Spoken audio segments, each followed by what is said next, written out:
नमस्कार दोस्तों, आपका फिर से ऑनलाइन क्लासेस में आपका स्वागत है।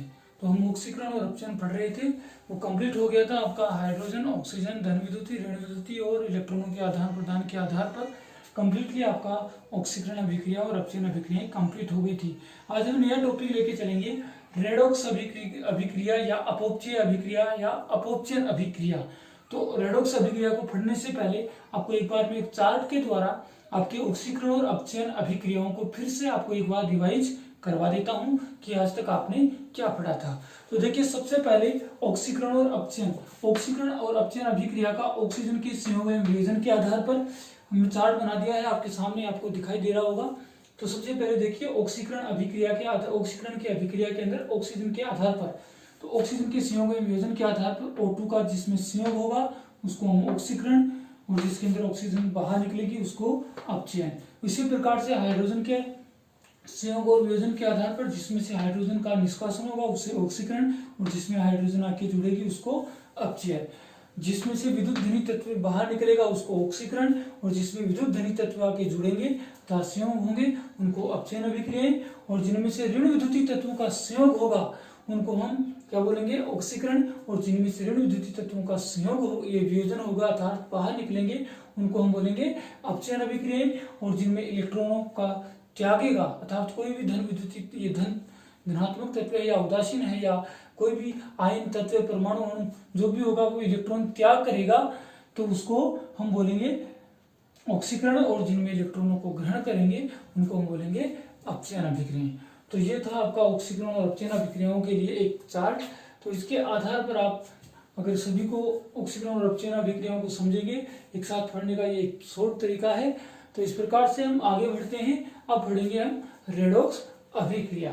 तो रेडॉक्स अभिक्रिया की परिभाषा होती है वे रासायनिक अभिक्रियाएं। देखिए, रेडॉक्स अभिक्रिया की अगर परिभाषा देखें तो उसकी परिभाषा होती है वे रासायनिक अभिक्रियाएं जिनमें ऑक्सीजन, ये ऑक्सीकरण और अपचयन अभिक्रियाएं साथ साथ संपन्न होती हैं, अर्थात एक साथ एक ही रासायनिक अभिक्रिया में चलती हैं, उसे हम बोलते हैं ये अपोपचयन या अपोपचय या रेडॉक्स अभिक्रिया कहते हैं। एक बार फिर से बोल रहा हूं, वे रासायनिक अभिक्रियाएं जिनमें ऑक्सीकरण व अपचयन अभिक्रियाएं साथ साथ संपन्न होती हैं, अर्थात एक साथ चलती हैं, उस अभिक्रिया को हम बोलते हैं रेडॉक्स अभिक्रिया। ध्यान दीजिए, अब हम पढ़ेंगे रेडॉक्स अभिक्रिया। देखिए, यहाँ पर ऑक्सीकरण और अपचयन अभिक्रियाओं को हम सभी ने समझ लिया कि ऑक्सीकरण और अपचयन अभिक्रिया होती क्या है। अब हम पढ़ेंगे रेडॉक्स अभिक्रिया। तो ध्यान से देखिए ना, रेडॉक्स अभिक्रिया पढ़ेंगे। रेडॉक्स अभिक्रिया की परिभाषा देखिए,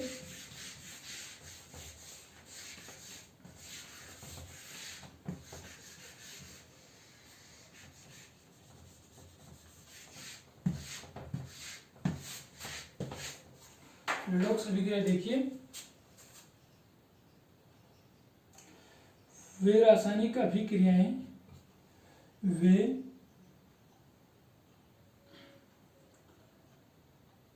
वे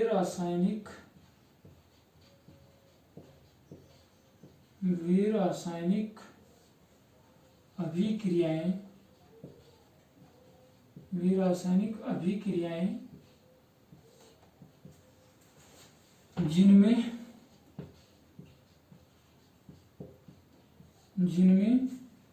ऑक्सीकरण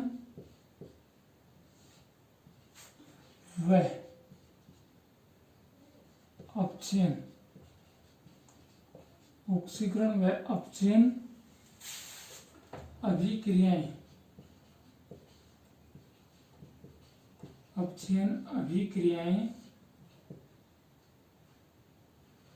अपचयन अभिक्रियाएं साथ साथ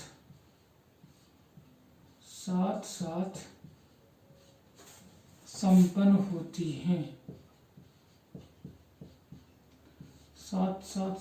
होती हैं, उन्हें रेडॉक्स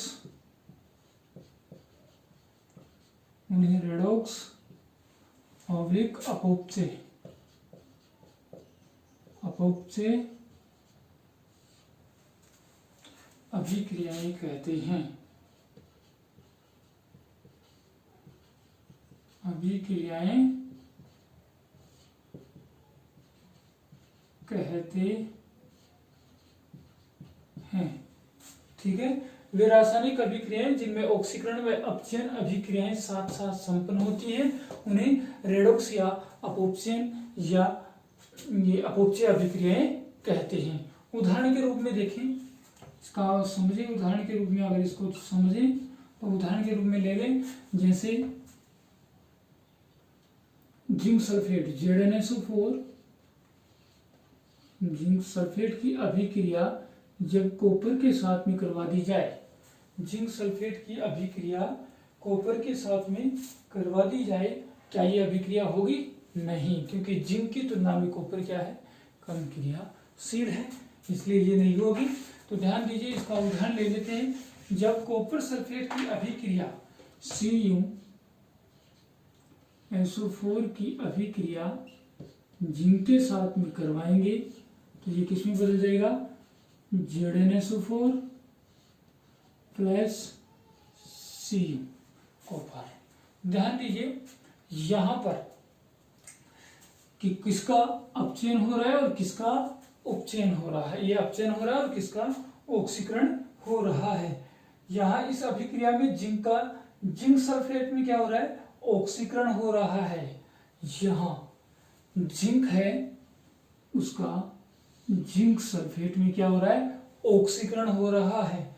यहाँ जिंक का जिंक सल्फेट में क्या हो रहा है? ऑक्सीकरण। ये क्या हो जाएगा? यहाँ लिख देंगे ऑक्सीकरण, ऑक्सीकरण। और यहां पर जो कॉपर सल्फेट है उसका कॉपर के अंदर क्या हो गया? अपचयन हो रहा है।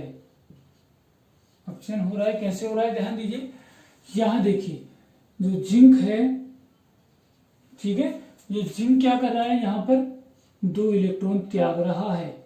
Zn+2 इलेक्ट्रॉन इसने बाहर निकाल दिए। ठीक है, लेकिन कॉपर सल्फेट के अंदर जो CuSO4 है, CuSO4 है, ये क्या कर रहा है? यहां पर कॉपर सल्फेट का कॉपर में क्या हो रहा है? अपचयन हो रहा है। अर्थात कॉपर क्या कर रहा है? कॉपर सल्फेट के अंदर ये कॉपर में अपचयन हो रहा है। सॉरी, एक बार ध्यान देना, जिंक सल्फेट हो गया, कॉपर सल्फेट कॉपर में डिवाइड हो रहा है। अर्थात कॉपर क्या कर रहा है? यहाँ पर 2 इलेक्ट्रॉन ग्रहण कर रहा है। अर्थात इस अभिक्रिया को अगर सिंपल भाषा में समझें तो जिंक ने 2 इलेक्ट्रॉन त्याग दिए और यहाँ पर कॉपर ने वो क्या किया? 2 इलेक्ट्रॉन ग्रहण कर लिया, Cu+2 इलेक्ट्रॉन। तो ये बना दिया Cu2-। ध्यान दीजिए, यहाँ जिंक ने क्या किया? 2 इलेक्ट्रॉन त्याग दिए हैं। ये दोनों इलेक्ट्रॉन कौन ग्रहण कर रहा है? कॉपर ग्रहण कर रहा है। ठीक है, तो यहाँ जिंक का जिंक सल्फेट के अंदर ऑक्सीकरण हो गया और कॉपर का कॉपर के अंदर अपचयन हो गया। इसकी अन्य परिभाषा या अन्य उदाहरण लें तो फेरिक ऑक्साइड की अभिक्रिया, फेरिक ऑक्साइड की अभिक्रिया जब कार्बन मोनोऑक्साइड के साथ में करवा दें, अर्थात फेरिक ऑक्साइड है Fe2O3 की अभिक्रिया, Fe2O3 की अभिक्रिया जब कार्बन मोनोऑक्साइड के साथ में करवाएं तो ये कार्बन मोनोऑक्साइड के साथ में करवाएं तो ये क्या बना लेगा? कार्बन डाइऑक्साइड और आयरन। अर्थात ये बदल जाएगा 2Fe+3CO2। तो देखिए कार्बन मोनोऑक्साइड का है, इसमें कार्बन डाइऑक्साइड में क्या हो गया? ऑक्सीकरण हो गया।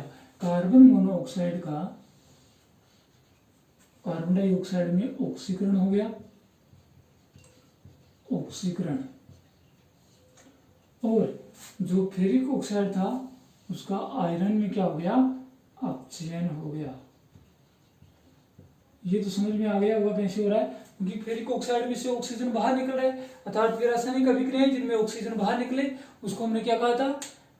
अपचयन अभिक्रिया। तो यहाँ देखिए फेरिक ऑक्साइड में से कौन? ऑक्सीजन बाहर निकल गया, तो आयरन बच गया, इसलिए इसका ऑप्शन हो गया। और जिसमें कार्बन मोनोऑक्साइड था उसके अंदर ऑक्सीजन के अणु आके जुड़ गए और CO2 बना लिया, कार्बन डाइऑक्साइड बना लिया, इसलिए उसका ऑक्सीकरण हो गया।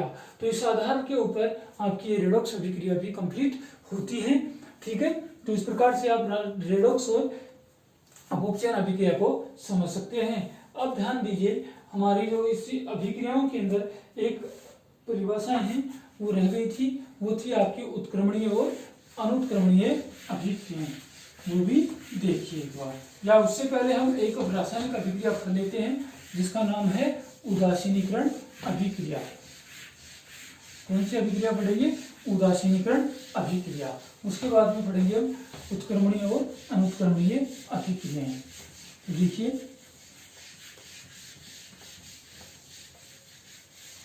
उदासीनीकरण अभिक्रिया। अब हम पढ़ेंगे उदासीनीकरण अभिक्रिया।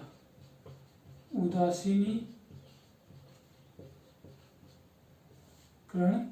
अभिक्रिया। उदासीनीकरण अभिक्रिया आप सभी ने कक्षा वो 6, 7, 8, 9, 10, 11, 12 जिस क्लास में भी आप सभी ने देखा है, पढ़ा है।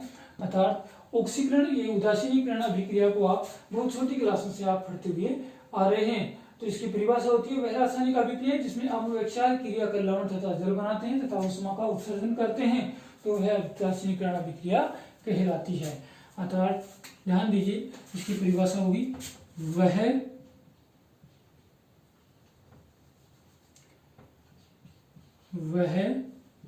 रासायनिक अभिक्रिया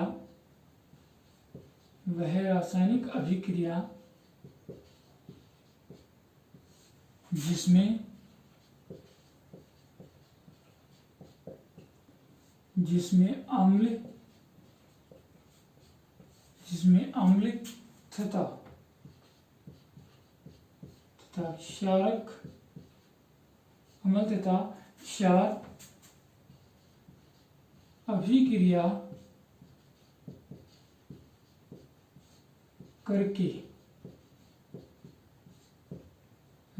करके लवण व जल बनाएं तथा उष्मा का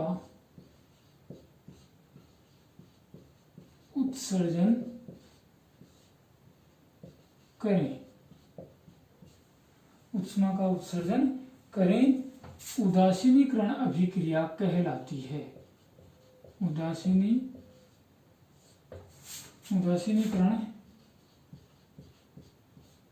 अभिक्रियाएं कहलाती हैं। उदासीनीकरण अभिक्रियाएं कहलाती हैं। उदाहरण के रूप में देखिए, तो इसका उदाहरण हो जाएगा आपका HCl की अभिक्रिया जब NaOH के साथ में करवाएं, जो कि HCl एक अम्ल है और NaOH एक प्रबल क्षारक है। ये प्रबल अम्ल है और ये प्रबल क्षारक है, तो ये बना लेंगे लवण NaCl प्लस जल H2 और साथ में उष्मा। तो ये देखिए आपका है अम्ल, ये है आपका क्षार और ये है आपका लवण, ये है जल। अर्थात अपने गुणों को क्या कर लें? नष्ट कर लें, अर्थात उदासीन हो जाएं। अर्थात अम्ल और क्षार जब अभिक्रिया करते हैं एक दूसरे से, तो ये अपने गुणों को नष्ट कर देते हैं। अर्थात अम्ल के गुणों को नष्ट कौन कर देता है? क्षार। क्षार के गुणों को कौन नष्ट कर देता है? अम्ल। तो इस प्रकार से रासायनिक अभिक्रिया जिसमें अम्ल व क्षार अभिक्रिया करके लवण तथा जल तथा उष्मा बनाए, उसको हम बोलते हैं उदासीनीकरण अभिक्रिया। तो देखिए आपके सामने यही है रासायनिक अभिक्रिया जिसमें अम्ल तथा क्षार अभिक्रिया करके लवण व जल बनाए तथा उष्मा का उत्सर्जन करें, उदासीनीकरण अभिक्रिया कहलाती है। जैसे हाइड्रोजन क्लोराइड है, प्रबल अम्ल है और एक प्रबल क्षारक NaOH सोडियम हाइड्रोक्साइड के साथ में अभिक्रिया करवाते हैं, तो ये NaCl सोडियम क्लोराइड और जल बना लेते हैं। तो इस प्रकार से आज की क्लास यहीं पर समाप्त होती है।